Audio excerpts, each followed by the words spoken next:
Hello, this is Mr. Barlow, and welcome to another instalment of our Tudor and Stuart history scheme. As a starter, stop me for a moment and take a look at these three images.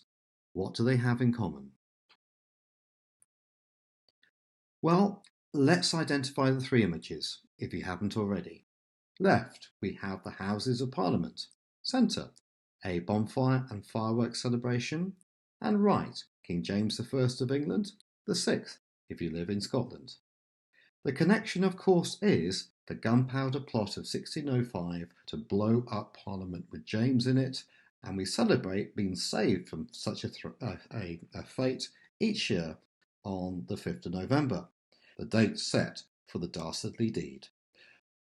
We do this by lighting fireworks and burning models called Guys, after Guy Fawkes, or the Pope if you live in Lewes. Did you hear about the St Leonard's boy who was arrested for telling people he was a firework? Well, fortunately, the police let him off. So, what are we learning about today? It is, as a learning question, why did the gunpowder plot fail? Now, what is in it for me? Well, first of all, hopefully you'll learn a few extra words and be able to apply them to the gunpowder plot. Second of all, you will be able to explain why and how it happened. And thirdly, you will be able to use some analytical skills to decide on why it failed and question the reliability of the official story. How are we going to get there? Well, please try and continue to listen to my voice over the next 10 minutes. And we're going to watch a couple of short videos. We'll be looking at an original warning letter and attempt a card sort activity to analyse the reasons why the plot failed. And there was a small quiz at the end. Right at the bottom of this slide are the key words for the gunpowder plot, and the first three keywords come from the old adage, remember, remember the 5th of November, gunpowder, treason and plot. Well, gunpowder being the mixture of charcoal, sulfur and potassium. It's a Chinese word gunpowder, meaning literally fire medicine, because it was originally mixed together as a health drink by Chinese monks in the 800s, that's 1200 years ago. However, they discovered how volatile the mixture was next to a naked flame, and it wasn't long before the Chinese were causing mayhem with gunpowder by putting it onto their arrows to create fire arrows and bombs and things like that. However, gunpowder is still used today in fireworks, and that's again a reference to how we remember the gunpowder plot. Now, other key words are treason, which means to betray one's country or your monarch. The punishment at this time was the brutal death of hanging, drawing, and quartering, which is ouch. A plot is a secret plan. Catholics at the time were the wrong religion because they wouldn't accept the king as the head of the church, because, of course, to their mind, the head of the church was the Pope. The Parliament, as is today, is a law-making body. It was first formed in 1215 when evil King John assigned the Magna Carta. And finally, a conspirator is someone who's part of a conspiracy to secretly plan something bad for others. Now, let's meet the characters involved. So, first of all, on the left, we have Guy Fawkes, the explosives expert, who liked to be called Guido. But in actual fact, he was far from exotic, and he was born in plain old York in northern England. Now, he converted to Catholicism aged 16 and went to fight for Catholic Spain against the Protestants in Holland. Now, a Catholic priest once described him as being devout, which means very committed to his religion. He was loyal, highly skilled in matters of war, which made him a perfect would-be assassin, and also he was a school chum of some of the conspirators, so they were able to vouch for his loyalty. Now, Robert Catesby in the middle, he was the brains of the operation, very charismatic. People liked him, they listened to him. He thought very passionately that he was doing God's work in killing the king. He was a very neurotic person, meaning that he was always worried that people were out to get him. Well, probably not without good reason if you're secretly plotting to kill the king. Now, he was from a noble Catholic family who were recusant, which means that they refused to take an oath, that they accepted that James was the head of the church. This prevented Robert from taking his degree at Oxford, and also from getting any government position, because he wasn't able to wouldn't take this oath of sovereignty. Now, Thomas Winter on the right, he was a man of connections. He tried to involve the King of Spain in this dastardly plot. He was also the cousin of Robert Catesby. He was of what is described as mean stature, which means he was very small, but he was highly intelligent and very brave, so a very valiant man. Now, the James I on the left was the target. Now, James was the first of the Stuart kings. He united the kingdoms of England and Scotland in 1603. His mum was a Catholic, that's Mary, Queen of Scots, but he wasn't brought up as a Catholic. He was brought up as a Protestant, being separated from his mum at about 18 months. So, and which he never, unfortunately, never saw his mum again. Now, when he became king of England, he continued to the Elizabethan persecution of Catholics, which made him very unpopular. Also making him unpopular was his love of favourites and lavishing gifts upon them, like Robert Carr and the Duke of Buckingham, of Three Musketeers fame.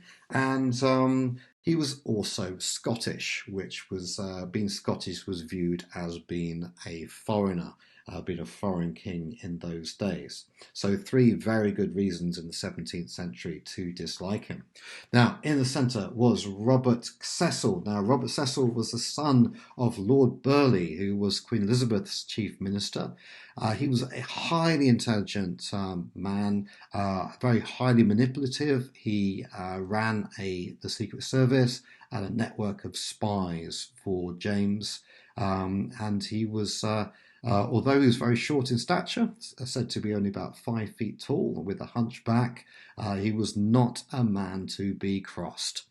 And on the right-hand side is Thomas Tresham. Now, Thomas Tresham was recruited very late on as a conspirator. He was the final and the conspirator, the 13th, the unlucky 13. He's perhaps known as Cecil's spy, and he was possibly behind the letter warning his brother-in-law, the Catholic Lord Monteagle, not to attend to the next Parliament.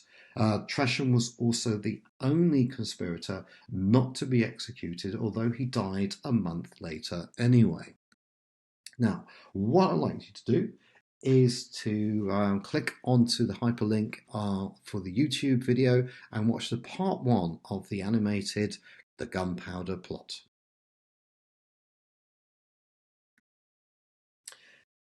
Now, study this illustration. The interpretation was drawn at the time, so just during the Stuart period. However, can you think of one or more reason why it might not be reliable as a representation of the conspiracy? Turn me off for a minute while you consider. You may have thought the picture is unreliable because the artist is unlikely ever to have set eyes upon the conspirators to get a good likeness. Second of all, it's very unlikely that this group would have ever come together as a group to discuss the conspiracy, and they're looking extremely suspicious as they're doing so. Okay, right now, this is the government story. Why only do we have the official version? We don't have the conspirators' version because, of course, their versions of events were taken under the duress of torture, and they are not around anymore to dispute the course of events. However, historians have raised a few doubts over the truth of many aspects of the official version. James had religious problems when he first ascended to the throne. There were, on one side, the extreme Protestants called Puritans who wanted to get back to basics of religion and have simple services, have simple churches. And then on the other hand, there were the Catholics who were assassinating Protestant leaders left, right, and centre across Europe.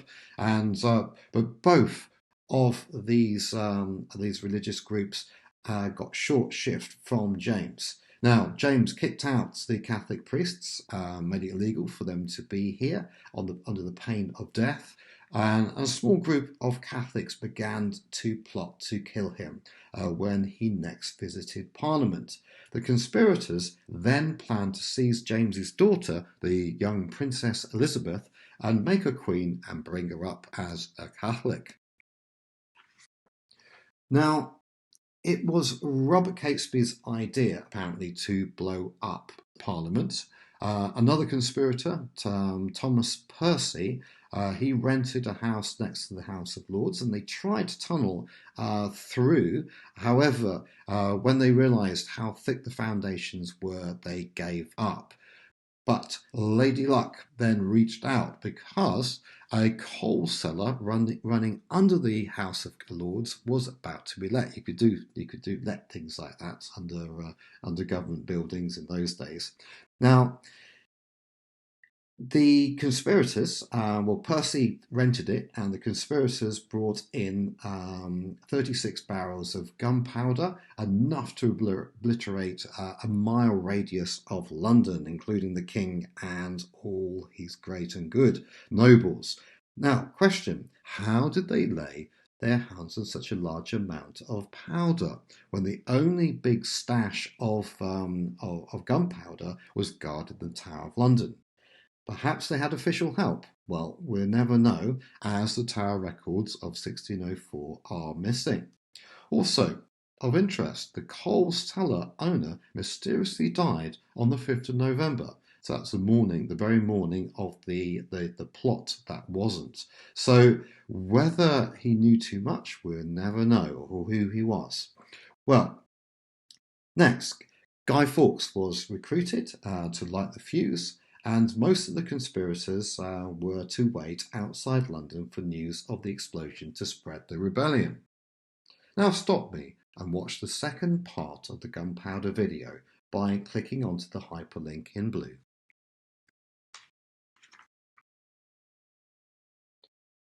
On the 26th of October, the Catholic Lord Monteagle and brother-in-law to the plot's newest member, Francis Tresham, received a chilling warning letter. Question. The 26th of October was actually the only time that month that Monteagle had been home. Was he expecting this letter? He doesn't wait for dinner. He goes to see Robert Cecil, who warns the king. Monteagle, for his loyalty, is given about £1 million in today's money. That's 700 marks. And the grounds of Parliament are swept by soldiers, and the cellar is searched. There is Guy Fawkes with his tinderbox for starting fires, watching over a huge amount of gunpowder barrels. He's caught red-handed, he's taken away, tortured, and makes a confession. Question, how might we be able to tell of his torture? Stop the video just for 30 seconds and give that some thought. Well, compare the two signatures. The lower one tells its own story. The other plotters, after failing to rouse the country into open rebellion, retreat to Holbeach House in the Midlands, tired, wet, and low on ammunition. They fight bravely against 200 of the sheriff's men before several of them are killed and the rest captured. Catesby and Percy, fighting back to back, are killed with the same bullet. Now, the conspirators, those remaining, are taken back to London. There's a very quick trial, and along with Guy Fawkes, they are hung, drawn, and quartered for their treason. Now, Cecil must have been very pleased with this plot because it made Catholics very unpopular, and James did not want the plot to be forgotten. So he asked people to light their autumn bonfires on the 5th of November and for people to put guys, that's representing Guy Fawkes, or models of the Pope, onto the fires and burn them. Now, here we have a handwritten letter on the left, the original handwritten letter that was sent to Lord Monteagle, warning him of the plot. I don't know whether you can see many of the words, but some of them you'll recognise, but they are very creatively spelt. It wasn't until Dr. Johnson, about 150 years later, standardised spelling with his dictionary of the English language. Now, stop me for a couple of minutes. Read the modern English letter and then consider one or more things from the letter you would have expected but not there. You might have pointed out the letter has no date, it doesn't have an address, and it doesn't say, this is not surprising, who it is from.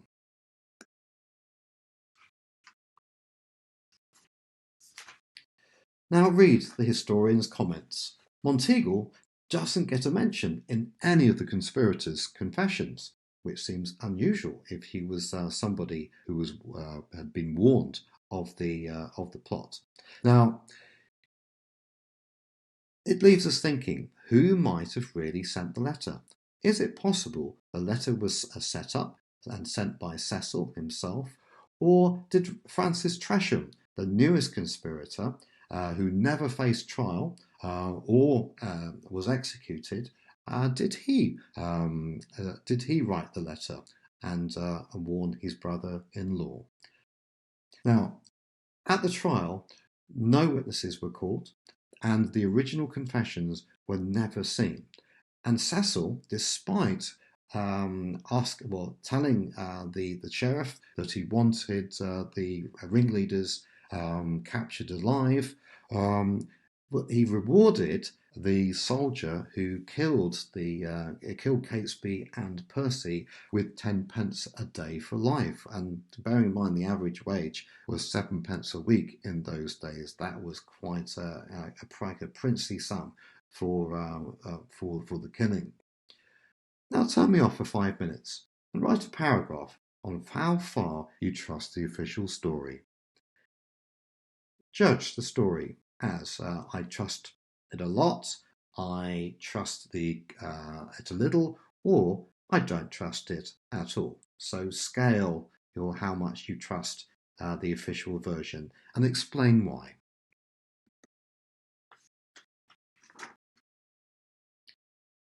Now for an analysis of why the gunpowder plot failed. Sort the event cards to best fit, in your opinion, under the three headings: the government was good at spying, the gunpowder plotters had bad luck, and the plotters were careless.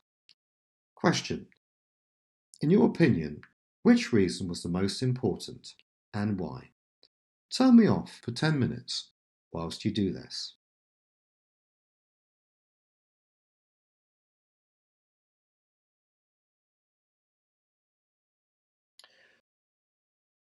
Finally, Have a go at this short quiz and test your knowledge of the Gunpowder Plot.